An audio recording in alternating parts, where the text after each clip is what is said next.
جیسے کہ मुस्लिम शरीफ हदीस नंबर 2351 और बैनुल अक़वामी हवाला है 1017 अशहदुल जमाअत के अंदर शेख अब्दुल हक मुहद्दिस दहलवी रहमतुल्लाह अलैह फरमाते हैं। तिरमिज़ी शरीफ हदीस नंबर 1726 है।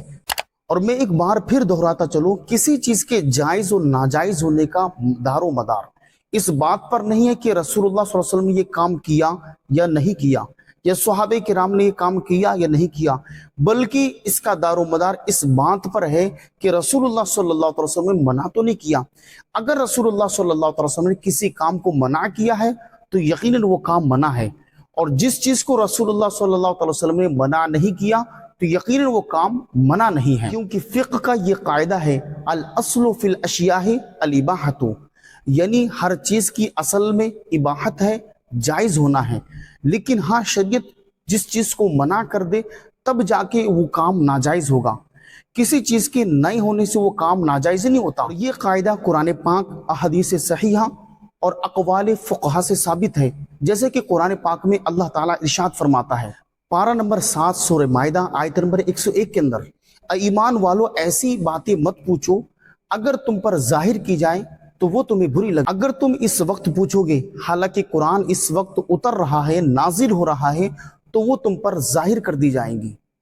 इस आयत के तहत खलीफा हुजूर आला हज़रत सदरुल्लाह फाजिल सैयद मौलाना नईमुद्दीन मुरादाबादी रहमतुल्लाह अलैह फरमाते हैं कि जिस अम्र की शरीयत में मुमानत ना आई हो, मना ना किया गया हो, वो मुबाह है। तिरमिज़ी शरीफ हदीस नंबर 1726 है। रसूलुल्लाह सल्लल्लाहु अलैहि वसल्लम इरशाद फरमाया, अल हलालु मा अहल्लल्लाहु फी किताबिही वल हरामु मा हर्रमल्लाहु फी किताबिही, यानी हलाल वो है जिसे अल्लाह ने अपनी किताब में हलाल बताया, और हराम वो है जिसे अल्लाह ने अपनी किताब में हराम बताया। और जिस चीज के ताल्लुक से वो खामोश रहा तो वो चीज उस कबील से है जिसे अल्लाह ने माफ कर दिया। कि रसूलुल्लाह सल्लल्लाहु अलैहि वसल्लम की विलादत की खुशी में महफिल दीनिया कायम करना, मिलाद मुस्तफ़ा बनाना, हुजूर अलैहिस्सलाम की सीरत को बयान करना, आका अलैहिस्सलाम की मोहब्बत में सदक़ात व खैरात करना, जलसे जुलूस करना, और रसूलुल्लाह सल्लल्लाहु अलैहि वसल्लम की नात पढ़ना, ना तो ये कुरान पाक में मना है, ना अहदीस में इसके मनाही का जिक्र मिलता है, बल्कि फ़ुक़हा सदियों से ये करते चले आ रहे हैं और इसे मुस्तहसन मानते हैं और इसे जायज करार देते हैं। कि जो चीज हलाल थी वो भी अल्लाह ने वाज़े कर दी, जो हराम थी वो भी वाज़े कर दी, और जिस चीज के ताल्लुक से कोई हुक्म नाजिल नहीं फरमाया तो ये चीजें उस कबील से हैं जो अल्लाह ने माफ कर दिया है। शारह बुखारी हजरत इमाम अस्क़लानी रहमतुल्लाह तआला अलैह मवाहिब में लिखते हैं कि रबीउल अव्वल शरीफ रसूलुल्लाह सल्लल्लाहु अलैहि वसल्लम की विलादत का महीना है, और मुसलमान हमेशा से इस महीने के अंदर महफिल का इनेकाद करते चले आए हैं और इसकी रातों में सदक़ात करते हैं और रसूलुल्लाह सल्लल्लाहु अलैहि वसल्लम की मोहब्बत में खुशी का इजहार करते हैं। शेख अब्दुल हक मुहद्दिस दहलवी रहमतुल्लाह अलैह फरमाते हैं कि रसूलुल्लाह सल्लल्लाहु अलैहि वसल्लम की विलादत के महीने में महफिल का इनेकाद करना, आका अलैहिस्सलाम की सीरत को बयान करना, सदक़ात व खैरात करना, ये मुसलमानों का हमेशा से मामूल रहा है और मुसलमान करते चले आए हैं। खुलासा कलाम आप मसले को वाज़ेह तौर से समझिए। अशहदुल जमाअत के अंदर शेख अब्दुल हक मुहद्दिस दहलवी रहमतुल्लाह अलैह फरमाते हैं कि जो काम रसूलुल्लाह सल्लल्लाहु अलैहि वसल्लम के दुनिया से ज़ाहिरी पर्दा फरमाने के बाद शुरू हुए उन्हें बिदअत कहते हैं। लेकिन इस बिदअत की दो किस्में हैं। अगर वो काम शरीयत के उसूल के मुताबिक हो, कवायद के मुताबिक हो और किसी सुन्नत के खिलाफ ना हो तो उसे बिदअत हसना कहा जाएगा, और अगर वो किसी सुन्नत को ख़त्म करने वाला हो और शरीयत के उसूल और ज़वाबित के खिलाफ हो तो उसे बिदअत सय्यआ कहते हैं। जैसे कि जुमा का खुतबा उर्दू में पढ़ना और ईद का खुतबा उर्दू के अंदर पढ़ना, क्योंकि ये सुन्नत को ख़त्म करने वाला है, क्योंकि रसूलुल्लाह सल्लल्लाहु अलैहि वसल्लम की सुन्नत अरबी में खुतबा पढ़ना है। तो रसूलुल्लाह सल्लल्लाहु अलैहि वसल्लम की विलादत में खुशी मनाना ये बिदअत हसना है, यानी अच्छा तरीका है और शरीयत के उसूल के मुताबिक है। कोई भी ऐसा काम नहीं है जो शरीयत के उसूल को ख़त्म कर रहा हो या सुन्नत को मिटा रहा हो, क्योंकि बिदअत उसे कहते हैं कि जिसके करने से सुन्नत ख़त्म हो जाए।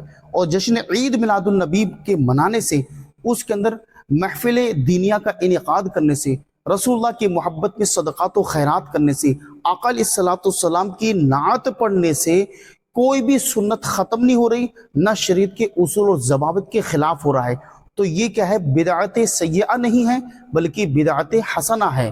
यानी अच्छा रिवाज, अच्छा तरीका है। और जो बिदात गुमराही है तो उससे मुराद वो बिदात होती है जो बिदात सय्यिआ है। अगर हम ये कहें रसूलुल्लाह सल्लल्लाहु अलैहि वसल्लम के ज़ाहिरी पर्दा फरमाने के बाद या सहाबा के ज़माने के बाद कोई भी नया काम बिदात है और वो बिदात गुमराही और जहन्नम में ले जाने वाला काम है, तो मैं पहले बता चुका हूँ, पूरी लिस्ट मैंने आपको गिनवाई कि बहुत से ऐसे दीनी और दुनियावी काम हैं जो आज मुसलमानों में राइज और करते हैं, और इससे दीन के बहुत बहुत बड़े बड़े फवाइद इससे मुंसलिक हैं।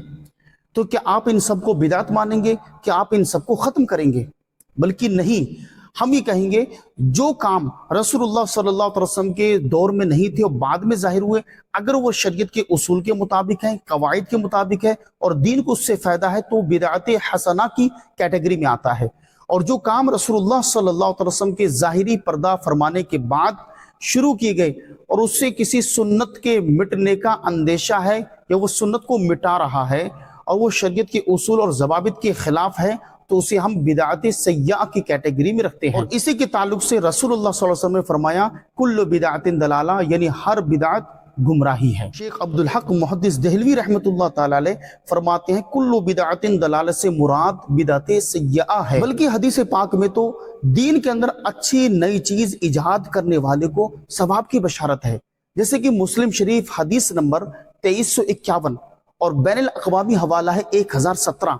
हदीस पाक का मफ़हूम पेश करता हूँ कि रसूलुल्लाह सल्लल्लाहु अलैहि वसल्लम ने इरशाद फरमाया, इस्लाम में जो नई चीज शुरू करेगा, यानी अच्छा नया काम शुरू करेगा, तो उसका सवाब इस शुरू करने वाले को मिलेगा।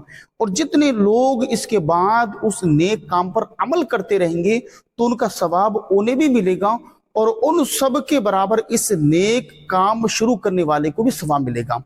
और जो इस्लाम में बुरा तरीका राइज करे, बुरा काम शुरू करे, तो इस बुरा काम शुरू करने वाले को गुनाह मिलेगा। और जितने लोग इसके बाद अमल करते रहेंगे तो उनका गुनाह उन सब पर भी होगा और उन सब का गुनाह इस शख्स पर होगा जिसने ये काम, बुरा काम शुरू किया। लिहाजा जश्न ईद मिलादुन नबी मनाना, हुजूर अलैहिस्सलातु वस्सलाम की आमद की खुशी में महफिल कायम करना, दीनी मजालिस सजाना, हुजूर अलैहिस्सलातु वस्सलाम की मोहब्बत में नाते मुस्तफ़ा सुनना, हुजूर अलैहिस्सलातु वस्सलाम की सीरत को पढ़ना और दूसरों को सुनाना, आका अलैहिस्सलातु वस्सलाम की मोहब्बत में सदकात व खैरात करना, ये सब अच्छे काम हैं। और नेमतों के मिलने पर खुशी का इजहार करना चाहिए, क्योंकि खुद कुरान पाक में नेमतें मिलने पर अल्लाह ताला खुशी का इजहार करने के लिए मुसलमानों को हुक्म दे रहा है। कुल बिफज़लिल्लाहि व बिरहमतिही फबिज़ालिका फलयफ़रहू, पारा 11 सूरह यूनुस आयत नंबर 58। अल्लाह फरमा रहा है उसके फजल, उसकी रहमत पर खुशी करना चाहिए। तो रसूलुल्लाह सल्लल्लाहु अलैहि वसल्लम से बढ़कर हम गुनहगारों के लिए फजल और नेमत और क्या हो सकती है। तो हम रसूलुल्लाह सल्लल्लाहु अलैहि वसल्लम की आमद पर खुशी नहीं करेंगे तो किस पर खुशी करेंगे? एक और जगह पर अल्लाह करीम इरशाद फरमा रहा है, सूरह दुहा आयत नंबर 11, व अम्मा बिनिअमति रब्बिका फहद्दिस, और अपनी रब की नेमतों का खूब चर्चा करो। यानी अल्लाह नेमतों का चर्चा करने का हुक्म दे रहा है। तो हम दुनिया आखिरत की नेमतों का तो चर्चा करते ही हैं, लेकिन जिस नबी के सदक़े ये तमाम नेमतें मिली, दुनिया के अंदर ईमान मिला, इज्जत मिली, आबरू मिली, और आखिरत के अंदर मुसलमानों को जन्नत मिलेगी, आबे कौसर के जाम मिलेंगे, और सबसे बेशकीमत ये रसूलुल्लाह सल्लल्लाहु अलैहि वसल्लम की शफाअत मिलेगी। तो उस नेमत से बढ़कर और नेमत क्या हो सकती है जब दूसरी आम नेमतों का चर्चा करने का अल्लाह हुक्म दे रहा है। तो अगर हम तमाम नेमतें जिसके सदक़े मिली वो नेमतों से बढ़कर नेमत मोहम्मद मुस्तफ़ा सल्लल्लाहु अलैहि वसल्लम, अगर हम उनका चर्चा करें, उनकी तारीफ करें, उनकी आमद में खुशी मनाएं, तो कौन सी ऐसी चीज है या कुरान की किस आयत में मना लिखा है कि नबी की आमद पर खुशी मत मनाओ, या हदीस पाक के अंदर किस हदीस पाक के अंदर आया है कि रसूलुल्लाह की आमद पर खुशी मत मनाओ? मुस्लिम शरीफ हदीस नंबर 2750 और बैनुल अक़वामी हवाला है 1162 कि रसूलुल्लाह सल्लल्लाहु अलैहि वसल्लम हर पीर को रोजा रखकर अपना यौम विलादत मनाते थे। जब रसूलुल्लाह सल्लल्लाहु अलैहि वसल्लम से पीर के रोजे के ताल्लुक से पूछा गया तो आका अलैहिस्सलातु वस्सलाम ने फरमाया, इसी दिन मैं पैदा हुआ और इसी दिन मुझ पर वही नाजिल हुई। यदि हुजूर अलैहिस्सलातु वस्सलाम भी अपने पैदाइश की खुशी मनाते थे, तो अल्हम्दुलिल्लाह हम आशिकान रसूल हुजूर की मोहब्बत में रोजे भी रखते हैं, हुजूर की मोहब्बत में सदक़ात भी करते हैं, हुजूर की मोहब्बत में महफिल दीनिया का इनेकाद करते हैं, हुजूर अलैहिस्सलातु वस्सलाम की मोहब्बत में گھروں کو سجاتے ہیں، وَأَمَّا بِنِعْمَةِ رَبِّكَ فَحَدِّثْ، اور رب کے حکم کے مطابق اللہ کی نعمتوں کا چرچا کرتے ہیں، اظہار کرتے ہیں۔ خلاصہ کلام یہ، شریعت کے دائرے میں رہتے ہوئے حضور علیہ السلام کی آمد کی خوشی منانا، آقا علیہ السلام کی ولادت کی خوشی کا اظہار کرنا، اور جو بھی طریقے ہوں اور شریعت کے دائرے میں رہ کر ہوں ان طریقوں سے خوشی کا اظہار کرنا، یہ بالکل جائز ہے اور درست ہے۔